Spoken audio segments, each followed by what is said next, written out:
You feel that familiar, unwelcome heat rising in your chest. It starts as a spark, a sharp word from a colleague, a frustrating technical glitch, a driver cutting you off in traffic. In milliseconds, that spark ignites. Your jaw tightens, your shoulders tense and rise toward your ears, and your heart begins to hammer against your ribs. A red mist seems to descend over your vision, narrowing your focus to the source of your irritation. The urge to react, to lash out, to retaliate with a cutting remark or a frustrated gesture feels not just powerful but necessary, almost irresistible. This is not simply an emotion you are experiencing. It is a full-body physiological hijack. Deep within your brain, in a small, almond-shaped cluster of nuclei called the amygdala, an ancient alarm has been triggered. This is your primal threat detection system, built for a world of immediate physical danger. It has bypassed your rational, thinking mind, the prefrontal cortex, and has seized control of your nervous system, flooding your body with a potent cocktail of stress hormones. Adrenaline courses through your veins, preparing your muscles for a fight that exists only in your perception. Cortisol follows, priming you for a prolonged siege, elevating your blood sugar and blood pressure. You are, in this moment, chemically and neurologically optimized for a short-term, brutal conflict. The ancient Stoics, masters of the human psyche, understood this primal surge with stunning clarity. Seneca, a statesman and advisor to the Emperor Nero, who witnessed anger in its most destructive forms, recognized it as a short madness. He saw it not as an uncontrollable force of nature, but as a dangerous and seductive illusion, a temporary abdication of our most human faculty, reason. He offered a powerful, profound antidote, a tool so simple it can be deployed in the very instant the madness begins to take hold. The deliberate pause. Before you speak, before you type that scathing email, before you act on the fiery impulse, you possess a crucial, powerful window of opportunity. This is not about suppression.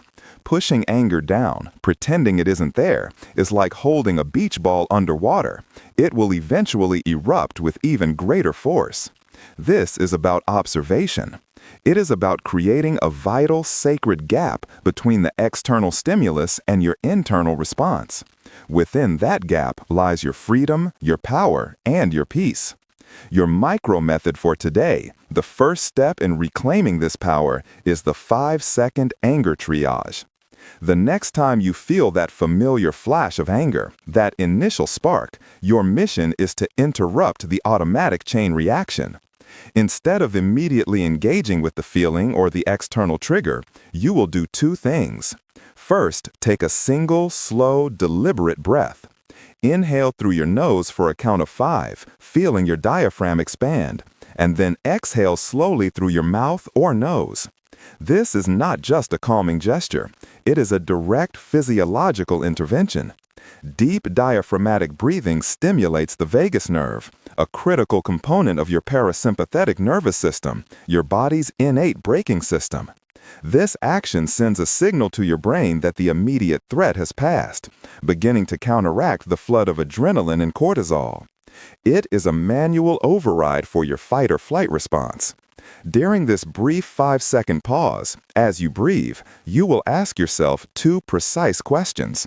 The first, is this truly within my control?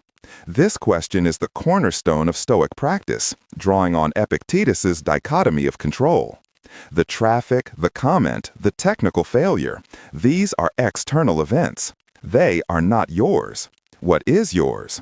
Your judgment about the event, your assent to the feeling of outrage, and your subsequent actions. This single question instantly shifts your focus from the chaotic, uncontrollable external world to the orderly, governable inner world of your own mind.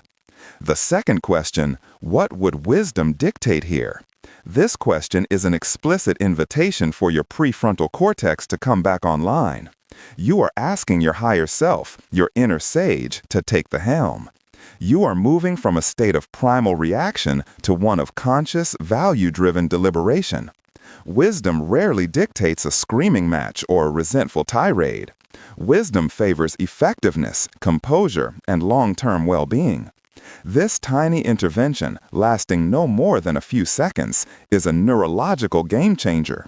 Neuroscientific studies using fMRI scans show that even brief moments of mindful awareness and cognitive reappraisal can measurably downregulate the amygdala's frantic activity. You are actively strengthening the neural pathways between your prefrontal cortex and your amygdala, building a more robust system for top-down emotional regulation. You are not fighting the feeling of anger. You are simply choosing not to be its immediate slave. You are observing it as you might observe a storm cloud passing in the sky, acknowledging its presence without letting it become your entire world. Do this today. The very next time you feel anger begin to bubble, commit to that 1 5-second breath and those 2 simple questions. Don't judge your performance. Simply execute the maneuver. You will notice a subtle yet profound shift in your capacity to choose your response. You will feel the space open up between stimulus and reaction. This is the first step toward building an unshakable inner citadel. But what happens after the 5 seconds are over? How do you dismantle the angry thought itself, which still lingers even after the initial surge has been quieted? From that vital 5-second pause, a space for reason emerges. You have successfully interrupted the neurological hijack and prevented an impulsive reaction. You've stopped the runaway train. But the engine is still hot, and the initial thought that sparked the anger, the judgment, still smolders in your mind. How do you use this newfound space to effectively dismantle the story that fuels the fire? Because anger is never truly about the event itself. It is about the narrative we instantly attach to it. The driver who cut you off didn't just perform a dangerous maneuver. Your mind instantly created a story. He disrespected me. He thinks his time is more important than mine. He put me in danger deliberately. It's this story, this judgment, that is the true source of your suffering. This is a foundational insight of both ancient Stoicism and modern cognitive behavioral therapy. The Stoic philosopher Epictetus stated it with perfect clarity nearly 2,000 years ago. Men are disturbed not by things, but by the views which they take of them. The event is neutral. Your interpretation is the venom. This is where we move from a simple pause to a more profound investigation. The practice is a cognitive autopsy. Just as a medical examiner analyzes a cause of death, you are going to calmly and rationally examine the thought that is trying to kill your peace. This is the practical application of the Stoic discipline of assent. An impression, an external event, presents itself to your mind. The automatic reaction is to immediately assent to it, to agree that the story it tells is true. But you have the power to withhold that assent, to step back and inspect the impression before you endorse it. This is the essence of mental freedom. Your automatic reaction is to believe the story of injustice and disrespect. The Stoic reframing is to treat that story as a hypothesis, not a fact, and to subject it to rigorous cross-examination. This process is the core of what CBT calls cognitive restructuring. You are identifying the automatic negative thought and actively challenging its validity. The cognitive autopsy has 4 clear actionable steps, which you can perform mentally in the moments following your 5-second pause. First, isolate the precise judgment. You must name the story you are telling yourself. Don't just feel angry, identify the specific thought. For example, my boss ignoring my email is a deliberate sign of disrespect and proves she doesn't value my work. Write it down if you can, or state it clearly in your mind. Giving the thought a specific form strips it of its vague, overwhelming power. Second, examine the evidence. Act like a neutral detective or a scientist. What are the objective facts that support this judgment? Perhaps your boss has been dismissive in the past. Okay, note that. Now, what are the facts that contradict it or offer no support? She is managing a team of 20 people. She is in back-to-back meetings all day. She mentioned being overwhelmed with a project deadline yesterday. Perhaps she simply missed it. Perhaps she read it and is waiting until she has a proper answer.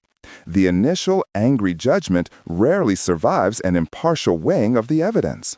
Third, and this is the most creative step, consider alternative explanations. Your angry mind defaults to the least charitable, most personal interpretation. Your task is to deliberately brainstorm at least 3 other, more plausible or neutral interpretations.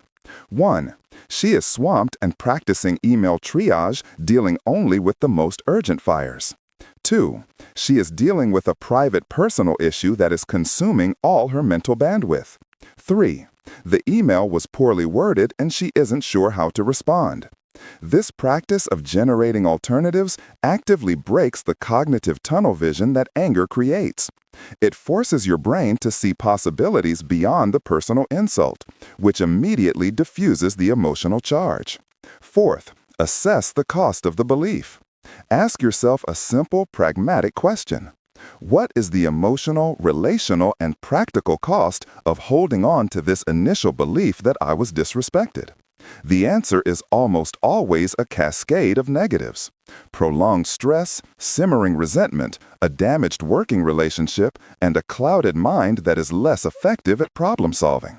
Is that cost worth it? Is this belief serving you? This structured inquiry is a workout for your prefrontal cortex.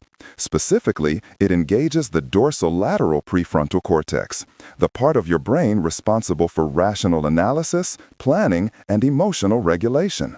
By systematically questioning the initial judgment, you are breaking the cognitive feedback loop that keeps feeding your amygdala with threat signals.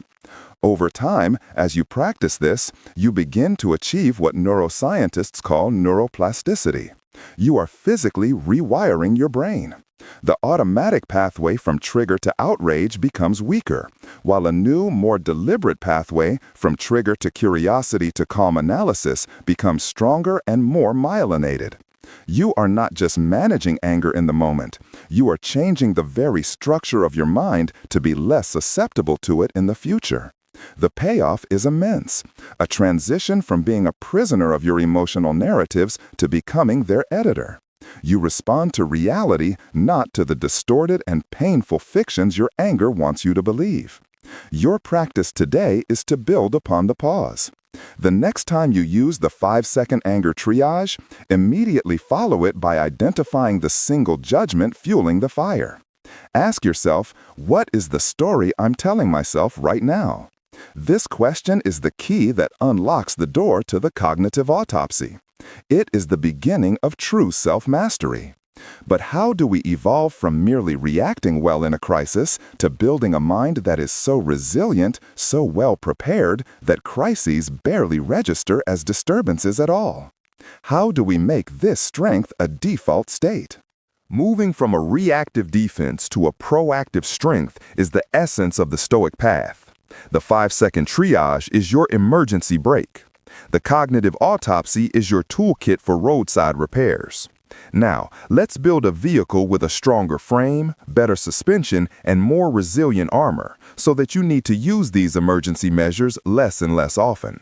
This is about cultivating a fundamental state of inner calm and resilience before the storms of life even appear on the horizon. We often enter potentially frustrating situations already primed for an angry outburst. A night of poor sleep, a skipped breakfast, lingering stress from an unrelated issue, these factors deplete our cognitive and emotional resources. In psychological terms, they shrink our window of tolerance. When we are in this fragile state, our nervous system is already closer to the edge, and it takes a much smaller stimulus to trigger a full-blown amygdala hijack.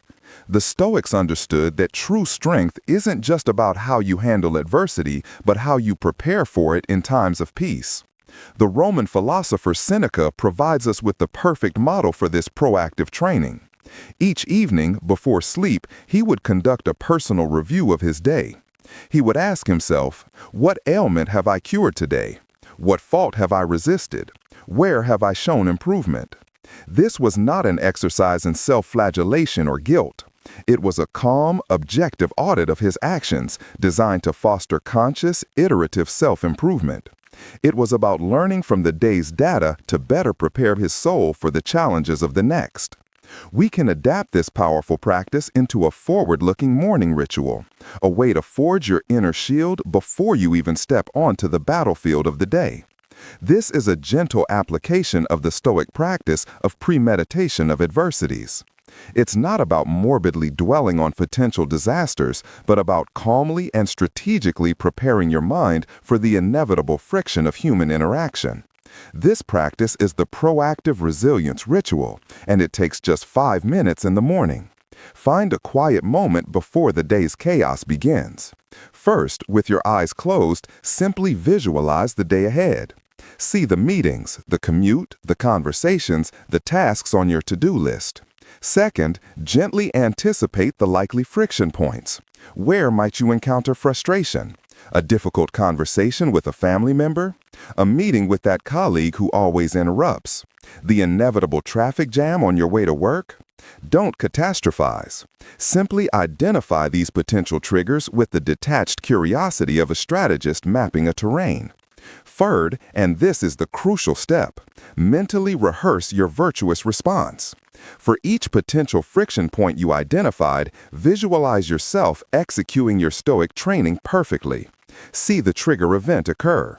Then, vividly imagine yourself taking that 5-second pause. Feel the deep breath calming your nervous system. Hear yourself asking the 2 key questions. See yourself performing the cognitive autopsy, calmly dismantling the initial angry judgment and choosing a wiser, more effective path. This is a form of stress inoculation, or what athletes call visualization. You are creating a procedural memory for a calm response. Finally, set your ruling principle for the day. This is a short, powerful affirmation that anchors your intentions. The Emperor Marcus Aurelius famously did this each morning, reminding himself that he would meet difficult people, but that their actions could not harm his inner character. Your principle could be something like, "Today I will choose understanding over outrage," or "Today I will not trade my peace for the need to be right," or "Today my guiding principle is effectiveness, not emotion."